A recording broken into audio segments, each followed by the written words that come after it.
Radha Madhava Kunja Bihare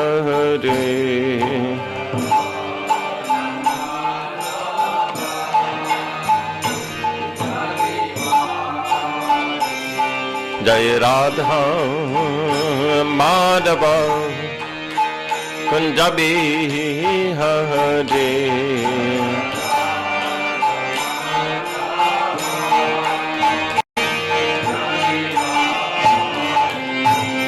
Gopi Jana Vallabha Girivaradhare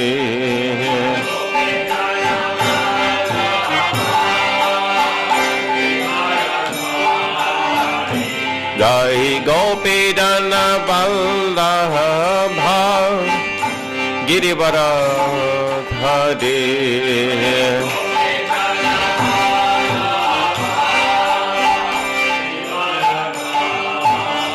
Yashodanandana Braja Janarahanjana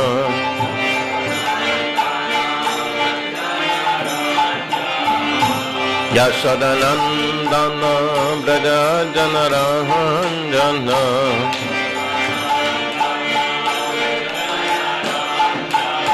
Yamuna Tira Banachare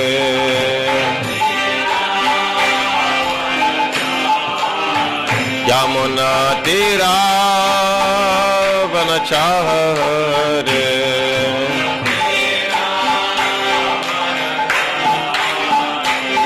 Jai Radha Madhava Kunja Bihare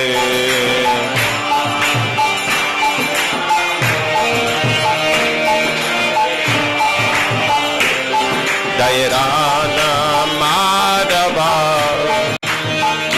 Kunja Bihare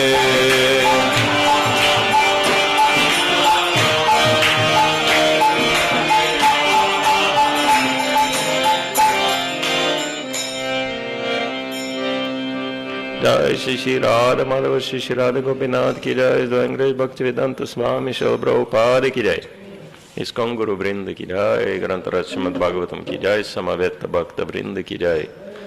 All glories to the assembled devotees, all glories to Shri Guru and Shri Gauranga.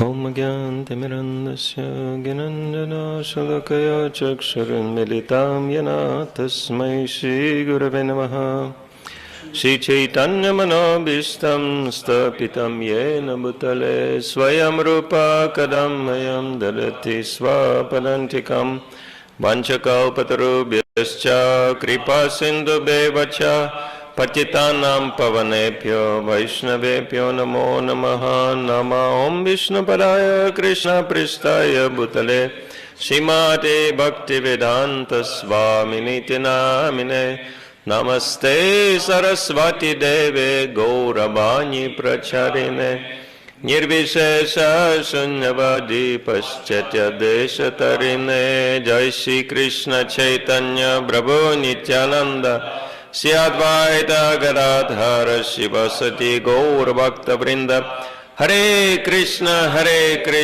Krishna Krishna Hare Hare Hare Rama Rama Rama Hare Hare Utai Mahat Prema Purūravā Nirmaya Kshatiyada Mushaparushabham Tegna Sudasa Sadasat Makailan Krishishta Bhagavan Vacham Sime Om Namo Bhagavate Vasudevaya Om Namo Bhagavate Vasudevaya Om Namo Bhagavate Vasudevaya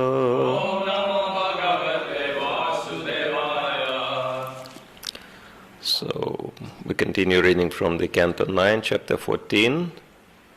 King Purūravā enchanted by Urvashi, and today we're going to finish this chapter with text 49.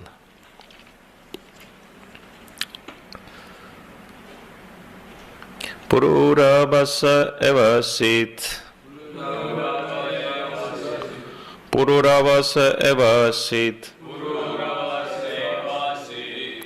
Trayī tretā-mukhe nripa. Trayī tretā-mukhe nripa.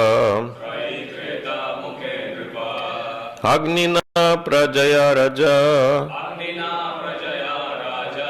Agnina prajaya raja.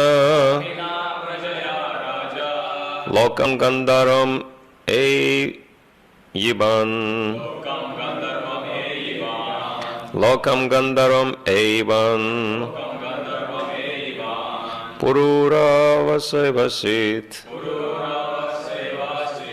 Trayī tretā-mukhe nripa. Agnina prajaya raja. Lokam Gandharvam Evan.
Okay.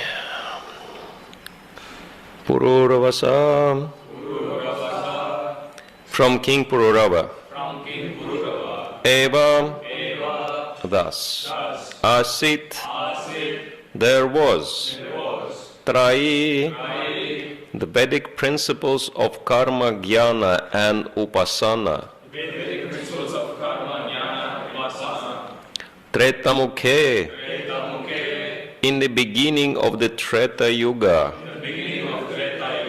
Nripa. O King Parīkṣit. Agnina.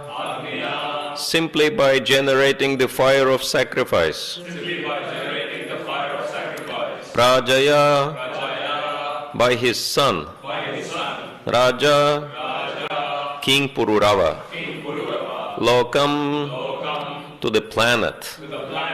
Gandharvam. Of the Gandharvas. Evan. Achieved. Translation and purport by His Divine Grace, A.C. Bhaktivedanta Swami, Śrīla Prabhupada ki jai. O Mahārāja Parīkṣit, at the beginning of Tretā-yuga, King Purūravā inaugurated a karma-kāṇḍa sacrifice. Thus Purūravā, who considered the yajñic fire his son, was able to go to Gandharvaloka as he desired. Purport. In Satya-yuga, Lord Nārāyaṇa was worshipped by meditation, kṛte dhyāyato viṣṇum. Indeed, everyone always meditated among Lord Viṣṇu, Nārāyaṇa, and achieved every success by this process of meditation. In the next yuga, Tretā-yuga, the performance of yajña began, tretāyāṁ yajato mukhaiḥ. Therefore, this verse says, trayī tretā-mukhe. Ritualistic ceremonies are generally called fruitive activities. Śrīla Viśvanātha Cakravartī Ṭhākura says that in Tretā-yuga, beginning in the Svāyambhuva-manvantara, ritualistic fruitive activities were similarly manifested from Priyavrata, etc. Thus end the Bhaktivedanta purports of the 9th canto, 14th chapter of the Śrīmad Bhagavatam, entitled King Purūravā, enchanted by Urvashi. So we are bidding farewell with King Purūravā. This chapter says he was gone to the Gandharvaloka. And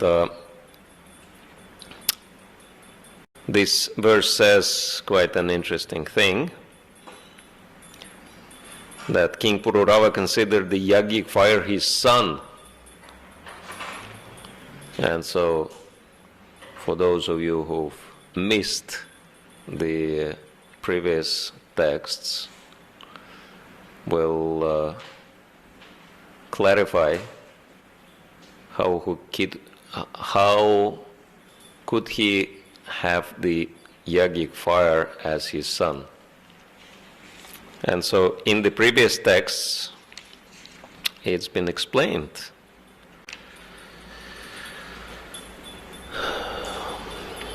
This is text 44 and 45. When the process of fruitive yajña became manifest within his heart, King Purūravā went to the same spot where he had left Agnistali. There he saw that from the womb of a shami tree an ashwatha tree had grown. He then took a piece of wood from that tree and made it into 2 aranis. Desiring to go to the planet where Urvashi resided, he chanted mantras, meditating upon the lower arani as Urvashi, the upper one as himself, and the piece of wood between them as his son. In this way he began to ignite a fire. From Purūravā's rubbing of the aranis came a fire. By such a fire one can achieve all success in material enjoyment and be purified in seminal birth, initiation, and in the performance of sacrifice, which are invoked with the combined letters A, U, M. Thus the fire was considered the son of King Purūravā. By means of that fire, Purūravā, who desired to go to the planet where Urvashi resided, performed the sacrifice, by which he satisfied the Supreme Personality of Godhead Hari, the enjoyer of the results of sacrifice. Thus he worshipped the Lord, who is beyond the perception of the senses and is the reservoir of all the demigods. So this makes clear how is that Purūravā considered fire to be his son, because he made this fire appear from rubbing these 2 pieces of wood together. And so in this way he started the process of fire sacrifices, and which became the process for Tretā-yuga. And Śrīla Prabhupada refers to the quote, I believe from Padma Purana, kṛte dhyāyato viṣṇu, tretāyāṁ yajato mukhaiḥ, dvapare paricāryayo, tat kalau tat thari kirtanat. So it's explained that in the age of Satya, the process of spiritual advancement is meditation. It was very simple. To become spiritually advanced, just sit for 100,000 years without moving and think of the Supreme Lord, and that's it. Nothing else is required. You don't even have to do anything. But then people were not satisfied by such a simple process. Then the process of fire sacrifices was introduced. Of course, it began because people lost gradually their qualification to be completely focused on the Lord, right?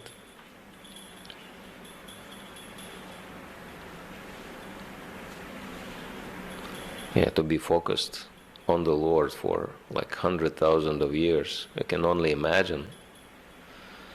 So it kind of explains why all the residents of Kali-yuga were called Hamsas, of Satya-yuga were called Hamsas, so because they were so qualified, completely detached from everything material.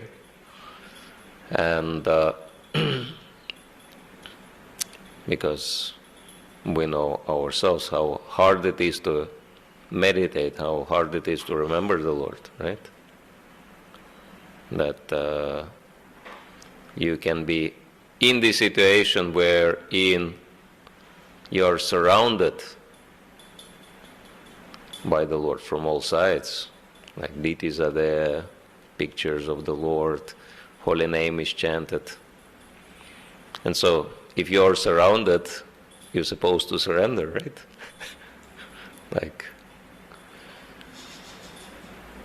if people are surrounding you with the guns from all sides, you should be surrendering, right? So, this is the process, right? We're surrounded by Krishna from all sides, and still, it's really amazing. How can you, like, hear Krishna's name, look at Krishna, smell Krishna, taste Krishna, and not think of Krishna at all? Think of something which is completely unrelated to Krishna, right? Is it not amazing? Anyone's amazed by this phenomena? That everything is organized to think about Krishna, and then you think about something else. And then after a few years you think, you kind of come back to the senses and think, what's happening? Okay, maybe I can try again. Another few years have passed. Still not thinking of Krishna. And so, we can see that we can understand that the residents of Satya-yuga were extremely qualified to be just able to focus on the Lord like that. But when people became a little bit more restless, this is why, right? This is why we cannot just sit still and think of Krishna. Or, Prabhupada says that chanting Hare Krishna and thinking of Krishna is the same thing, right? And so we know it very well how hard it is, right, just to sit and chant. It's like an amazing advantage, right? You don't have to do anything. Just sit and chant. And Krishna will take care of everything for you.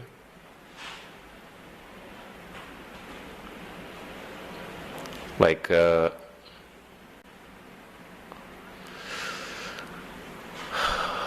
was one very exalted disciple of Śrīla Bhaktisiddhanta Saraswati Thakur, Krishnadas, Babaji.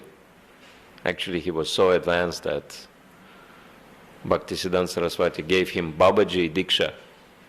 And Babaji is the topmost level of renunciation. Like we know, in Varnashram, the topmost ashram is sannyas, right? And then there are 4 stages in sannyas: Kutichaka, Bahudaka, Parivrajaka, and Paramahamsa. Well, the first 2 are for those who enter into sannyas from Grihastha ashram. So, Kutichaka and Bahudak, there is still some connection with previous family, etc. So, sannyasi is not going too far away from his residence, so he stays somewhere around. But Parivrajaka means he's just traveling around, preaching Krishna consciousness. And the topmost level is Paramahamsa, when one is situated on a completely spiritual platform, not identifying himself with anything material, So this is very, very high level. And Srila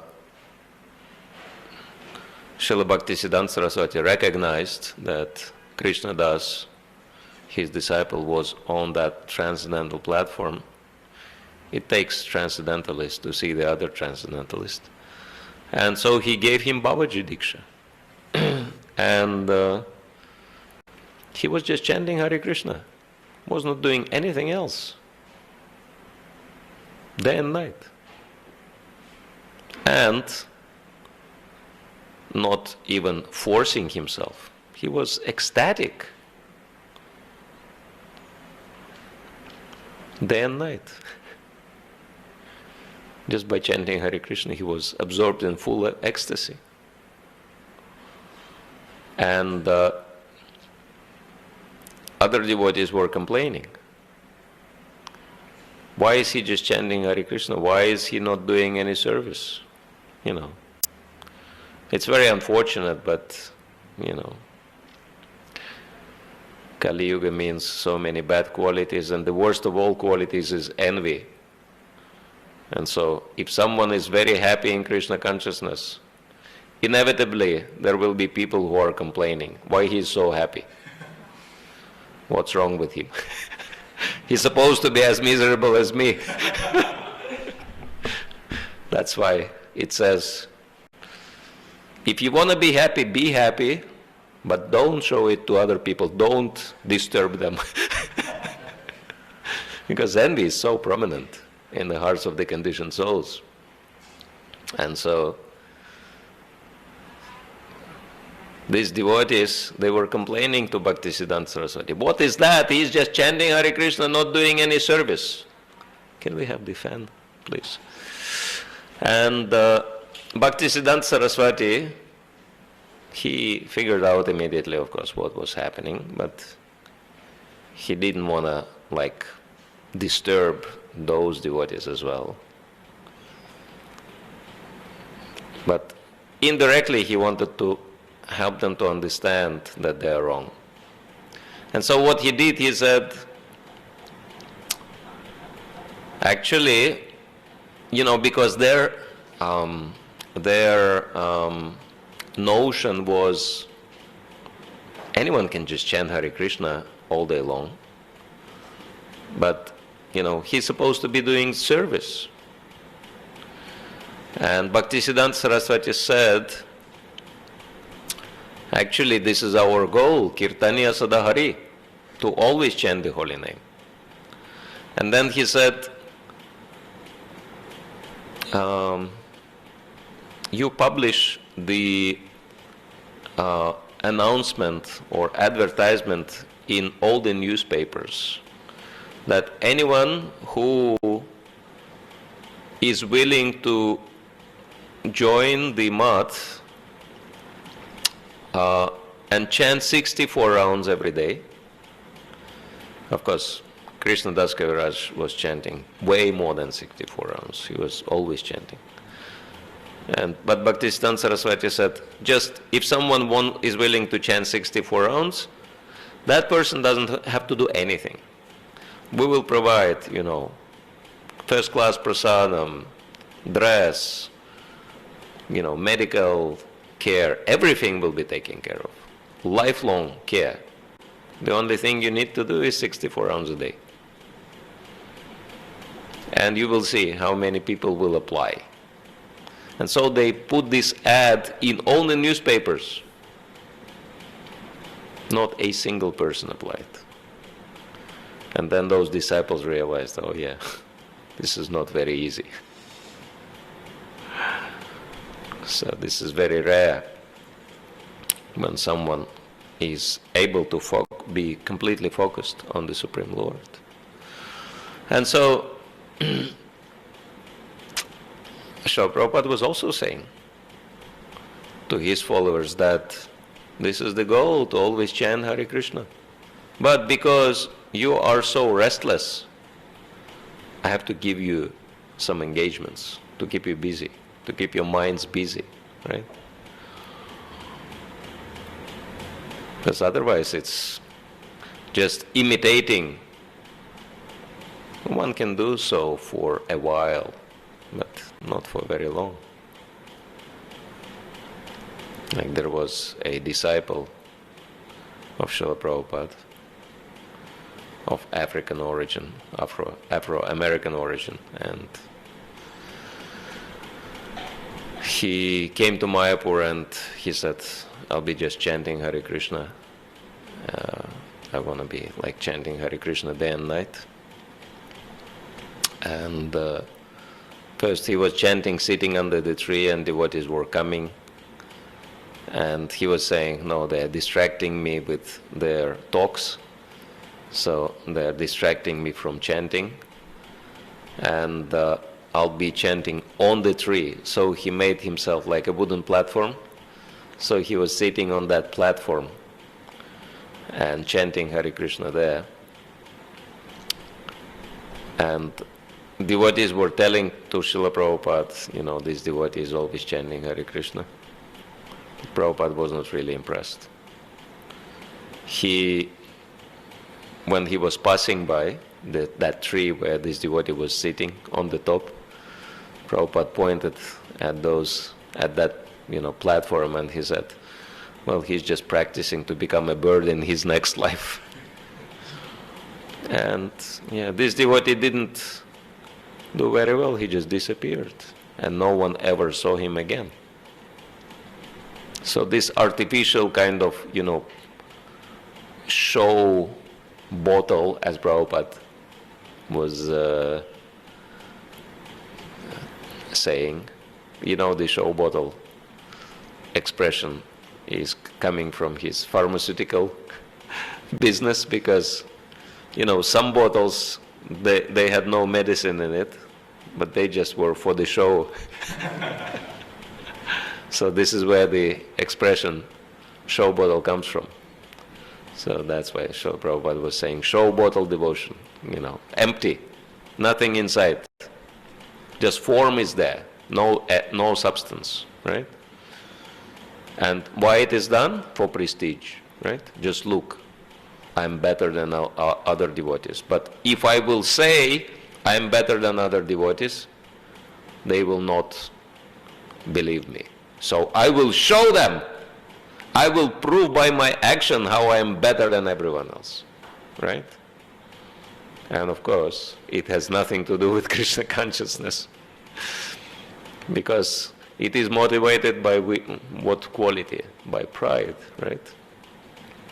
And it is completely opposite to how Krishna consciousness is supposed to be. Trinadapi sunichana tarorapi sahishnana manina manadana. Kirtanya sadahari. In order to really chant the holy name non-stop, we have to be like that. More tolerant than a tree, and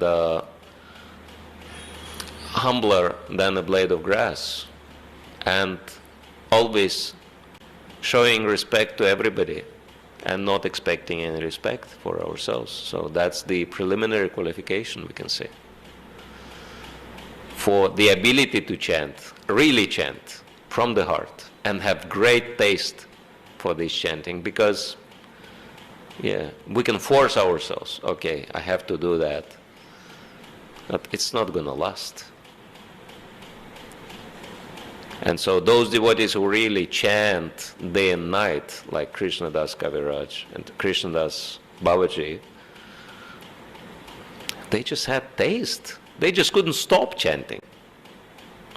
They were not forcing themselves at all, or were not doing it for any motivation, any material motivation. They just liked it so much. It was like the kind of attachment, very, very strong attachment.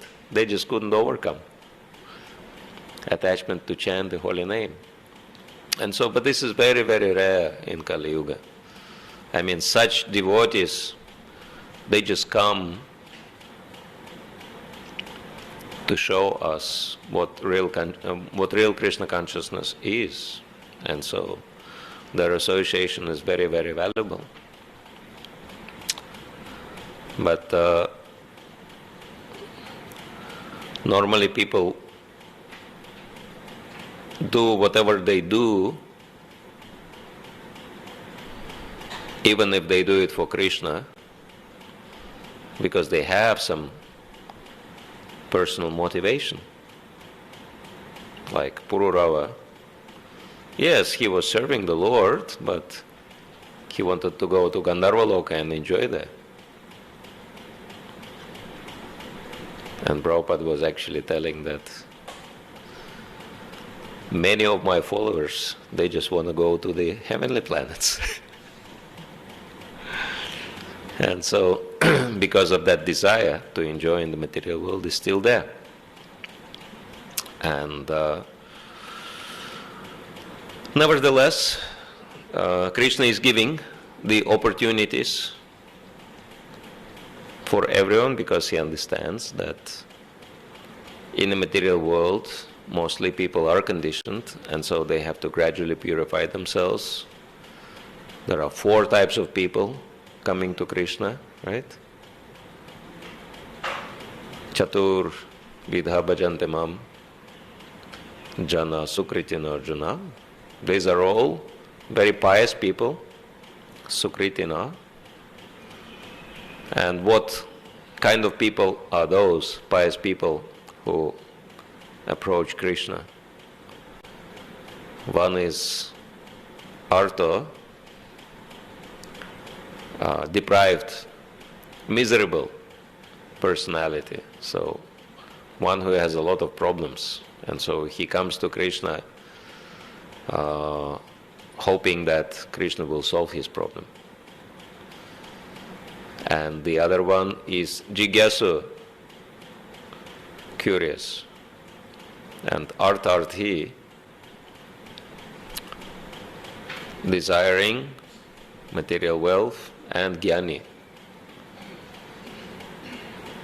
desiring knowledge, spiritual knowledge. And of all these motivations, of course, knowledge, motivation for knowledge is the best, because Krishna says that such a person will be very steady in his devotional service, because there is no material motivation behind. Just desire to understand one's relationship with Krishna. And others, the problem with other motivations is that once one is satisfied, like you come to Krishna and you have a problem, and if you ask Krishna, then the problem is solved, right? How many of you had this experience that you come to Krishna with a problem and you walk away with a solution? Yeah. So Krishna is very kind. You want your problem to be solved, so I'll solve your problem. Or someone is desiring some material benefit, like money, no problem, Krishna is giving, right? I've noticed that devotees, they don't really work so hard like materialistic people. And devotees cannot even work hard, because, like in the material world, like this is very universal. It's not just me noticing, but everybody. Like even devotees who start their own business, the last thing they do is to hire another devotee. Because devotee is not a worker. Because people in material world, they just, do their job, and they're satisfied with like few days of holiday vacation, go somewhere, like maybe once or twice a year max, right? But then you try to hire a devotee, like minimum twice a month is Ekadashi, so devotee cannot work. And then there are so many programs, like Guru is coming into town, I want to attend the classes, and I need to go for pilgrimage, Kartik, Gaur Purnima, this and that. And so it's like mostly the work is consisting of holidays. Which is interesting. Etymology of the word holiday is also very interesting, right? Like one man was saying, I was considering to become an atheist, but there were no enough holidays. If you're an atheist, there are no holidays. All the days are just working days. But the more one becomes devotee, then there are more holidays. And so ultimately, you know, like every day of the year becomes holiday. And so, yeah, it's a fact that devotees don't work very hard. And yet, Krishna, with very little effort, gives them the kind of results which materialistic people cannot get even after working so hard, right? Anyone notice that in your own life, that since you became devotee, you make less effort and you get more results? Yeah, it's universal. It's not something which is only, you know, applicable to one person. It's for everybody. So Krishna is very kind. And of course, curiosity, you come, you want to know what Krishna consciousness is all about. So it's not very hard to learn, to figure it all out, right? Once you associate with the devotees. But the problem is that if you just come to solve your problem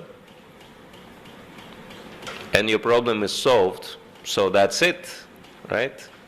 You don't have any more interest to be with Krishna, right? Because Krishna gave you what you wanted, so you just walk away happy, you know. Like the kind of shopping mentality, right? You come to the shop, you got what you wanted, and that's it, you know. You don't have any more relationship with the shop. And so if someone has that kind of mentality, you know, shopping mentality, business mentality, unfortunately, you know, then one loses the relationship with Krishna. But why Krishna is saying that Tasham Gyani Nityuktaya Bhaktir Vishishete, that the Gyani is the best of all, simply because Gyani understands very simple thing, that I came to Krishna with the problem, Krishna solved my problem, but why did I get the problem in the first place? Because I was not with Krishna. So if Krishna solved my problem and if I walk away from Krishna, I'll again have the problem. Or I was deprived of good things in life and I came to Krishna to get some improvements. But why was I deprived? Because I was not with Krishna in the first place, etc. And so Jnani is the one who understands that if I'm with Krishna, you know, I wouldn't have to worry about any problems, right? Why should I do what they call bathing on an elephant, right? That bathe yourself and then throw dust all over your body again. You know, why do we have to do something really stupid? You know, solve the problem and then create the problem again. It's like you build something and then you break it apart and then you repair it again. Does it make any sense? So, but only Jnani can understand that. Can understand that the origin of all my problems was because I was not Krishna conscious. And so therefore Jnani understands that I have to become Krishna conscious, and so then I won't have any problems anymore. And plus, I'll be able to even help other people to solve their problems. But in any case, Krishna is giving this opportunity to everybody, and so we can see that even so early as in Tretā-yuga, King Purūravā, he was following the process of devotional service, prescribed process. But he had material motivation. He was doing yajñas, but he had material motivation. But he was very qualified. Because even to do yajña, why yajñas are not the process in this age? It's very simple to understand, because just by reading the descriptions of yajñas, properly performed yajñas in Mahabharata and Puranas, we can understand what it takes. It's pretty simple to do yajña. You just need like 108 tons of gold and few trillions of liters of ghee and few 100,000 qualified brahmanas who never make any mistake in their Sanskrit pronunciation. And you can do yajña, right? So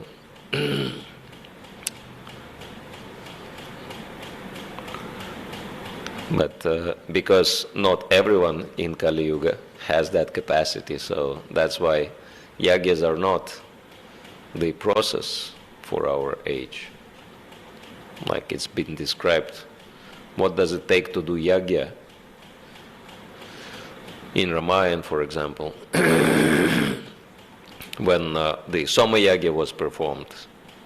And so just preparation for the yajña took 9 months. And many, many qualified brahmanas. Because, why did they need so many brahmanas for yajña, right?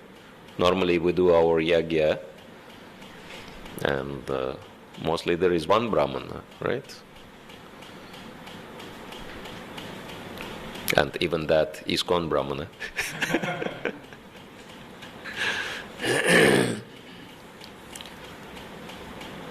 Just yesterday got his Brahman thread, today is doing yajña. But in that scenario, they needed so many brahmanas because, as per rule, everything connected to yajña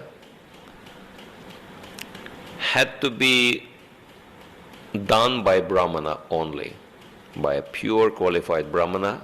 Even the bricks to make the yajña kunda, they had to be prepared by the best brahmanas. Can you imagine? And that's why there were so many brahmanas, and they were digging the clay and making bricks and baking the bricks and laying the yajña kunda, and all day long they were working so hard. Some people say, oh, brahmanas are, like, they're not supposed to work hard. No. If it is for the Lord, they can do any type of hard work. And during the day they were working hard. Of course, not rolling up the sleeves because they didn't have sleeves, but, like tying up their dhoti and making all these preparations during the day, and in the evening they would discuss Shastra. And so the whole thing took 9 months and so many qualified people. Just preparation. What to speak of the actual yajña, so much gold, etc., etc. So in Kali Yuga, there is no chance that everything was meant to be made with gold, all the ladles and everything, and then these paraphernalia were disposable. People had so much gold, they would throw it away, and no one would pick it up because, it was covered with ghee. No one wanted to bother, to wash off the golden ladle.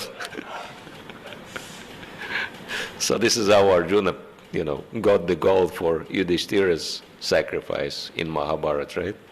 He picked up some discarded golden utensils from the previous yajña and recycled it.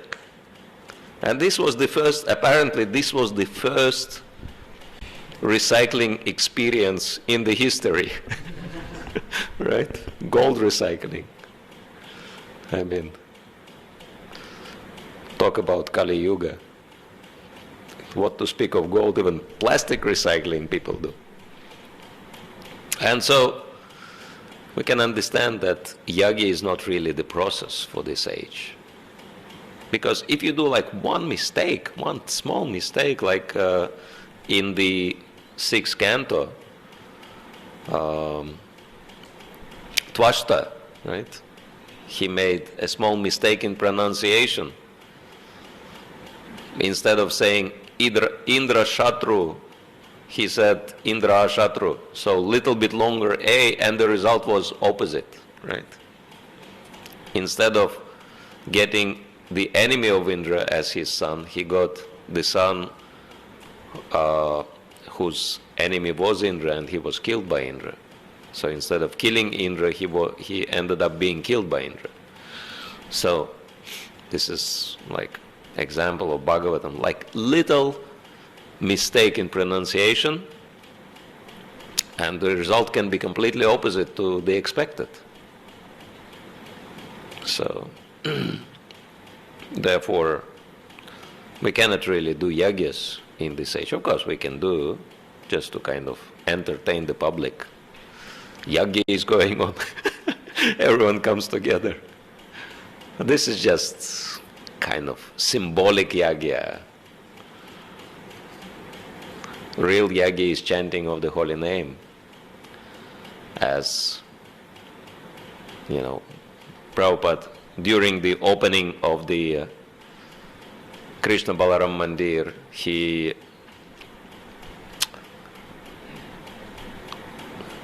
the local residents, they were saying, oh, there has to be yajña and has to be done by the brahmanas and all this. And Prabhupada said, okay, so all those brahmanas came, they were doing the yajña, and devotees were doing kirtan. And then Prabhupada actually, he wrote in the Purport also that the real yajña was chanting of the holy name, because this is the process for our age. And this yajña, I mean, it was just for the public, because something's happening, people want to come and see. What are they doing? And just to impress the mind with the ritual, that was the whole purpose. And then deity worship. After people lost their capacity to perform yajñas, they lost their qualification to perform yajñas, so the next process was deity worship. And we can say, oh yeah, we are worshipping the deities as well, but not to the full standard. I mean, the full standard, you can see the kind of deity worship done in previous millennium, in Dvapara-yuga.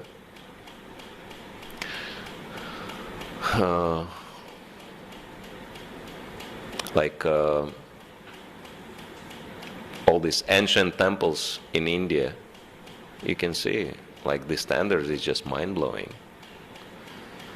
Jagannath Puri temple, Tirupati temple, and Ranganath temple. One devotee, he said, somehow he made friends with all these pujaris at Ranganath temple, and they actually allowed him to go on the altar, because they recognized, okay, this is a Vaishnava, so he can help us with deity, with serving the deity, so he was allowed on the altar. And he saw when the deity, when they were changing the dress, dressing the deity up, and he saw very closely the dress of the deity, and he saw huge, I mean, Ranganath deity is really big. And he saw, anyone been to Ranganath temple? Few, yeah. And he saw the jewels on the dress of the deity, and some of those like gemstones were so big, and some of the pearls were so big, like pearl of a size of, almost like size of an apple or something, right? And huge gemstones. And he was like, is it real? And they were saying, oh yeah, of course, that we cannot use any imitation for Ranganath. It's all real. And he was like, where did you get all that? Like such a huge size of, pearls and gemstones. And they said, it's not available on this planet.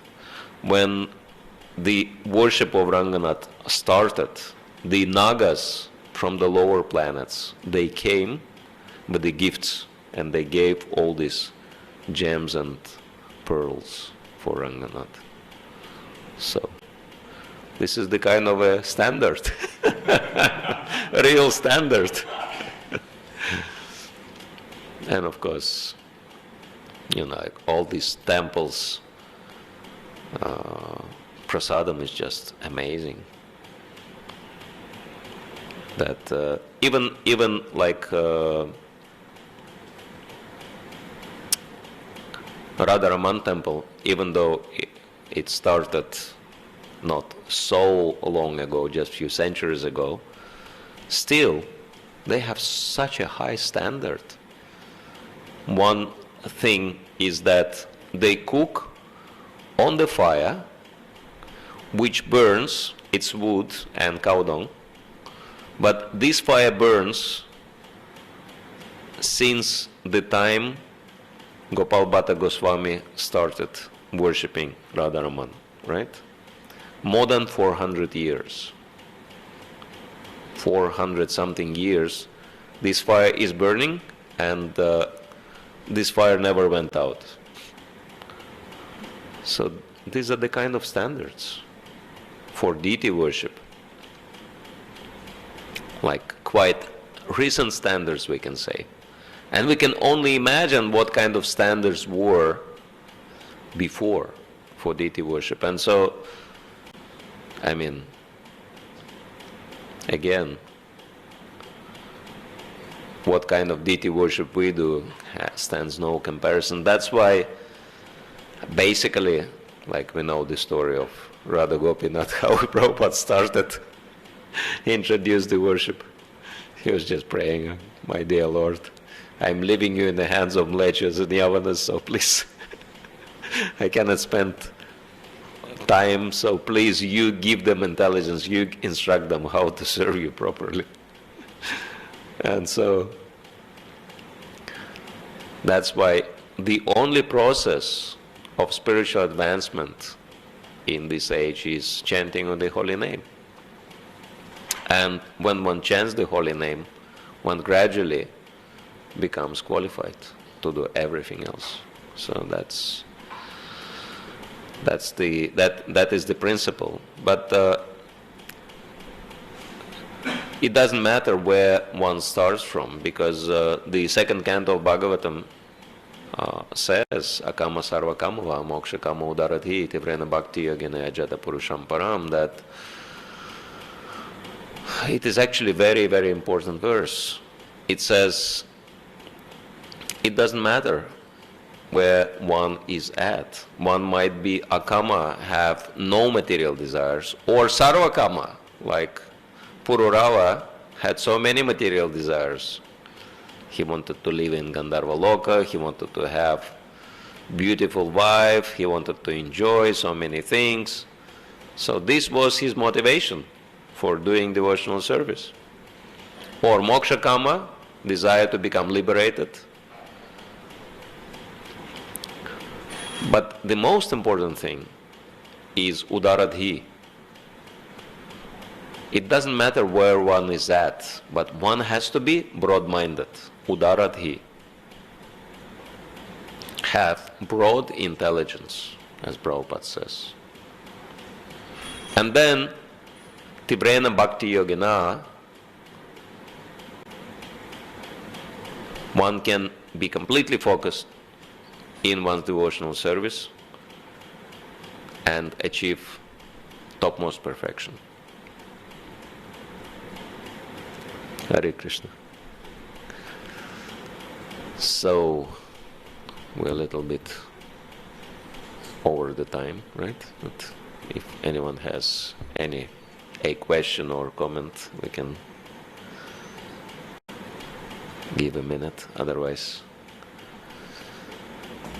Okay, Jitendra is always asking questions, maybe we can let Dear Lalita say something. Thank you, Mahārāja. You mentioned about the details and high standards in deity worship. It's really amazing to hear like what actually said what could be before man.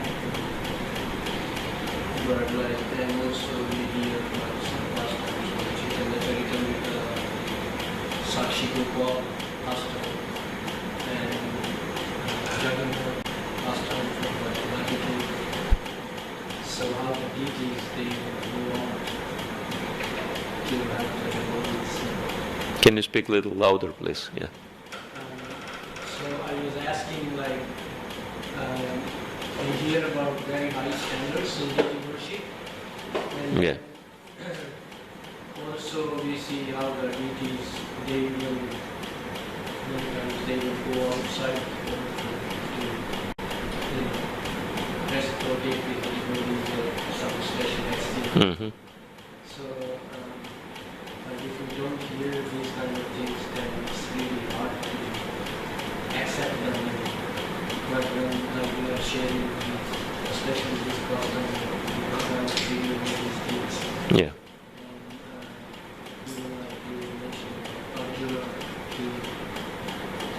We use that gold, so they will recycle gold information. These days, these things are also different. Yes. So then how in present day, seeing all these things, how can we worship deities? Or how we can reflect it? How do we improve our deity worship? Well, it's like a very simple thing, that it's also important to understand why Hare Krishna mantra is the yajña, is the main process of spiritual advancement. Because what is Hare Krishna mantra? It's consisting of personal names of the Supreme Lord. So the most important thing in relationship, right, is to know someone's name. Like, someone who is like really qualified in communications, that the person has capacity to remember other people's names and address them by their names, right? Because if you address someone, hey man, or hey mate, this is one level of communication. But if you use the name, like Dera Lalita Prabhu, etc., that makes it very personal, right? And so we are chanting the holy names of Krishna. So this is the essence of developing personal relationship with Krishna. And so by developing that personal relationship with him, that's the essence. I mean, why are we worshipping the deities? To develop our relationship with them. Why are we conducting yajña? To please the Lord, right? By our service. Why there is a meditation? Again, like what is meditation? Like a very mundane example, like boy falls in love with a girl, or girl falls in love with a boy. So they just think about the object of their love day and night. That's meditation. And so this is the perfection of relationship. Why the original process of spiritual advancement in Satya-yuga is meditation. Because that loving personal relationship with the Lord is fully developed, right? But when it's not developed, then there is yajña, fire yajña, to help one to develop that relationship. There is deity worship to help one to develop that relationship, right? But if someone is not qualified in anything,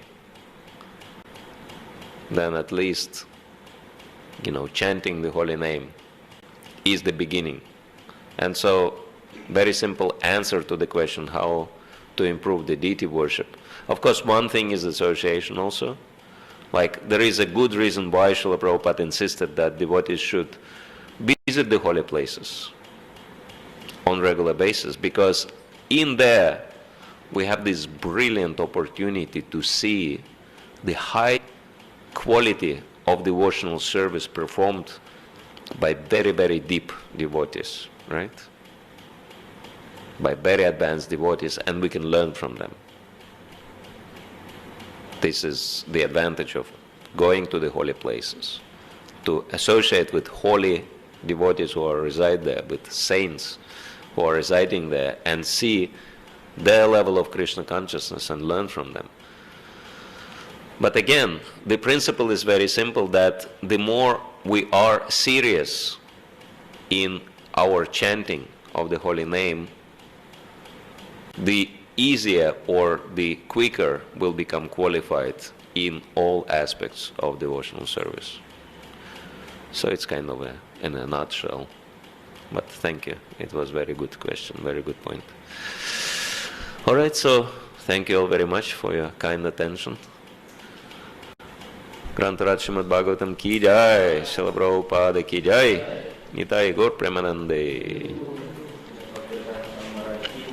Samaveta Bhakta Vrinda ki jai.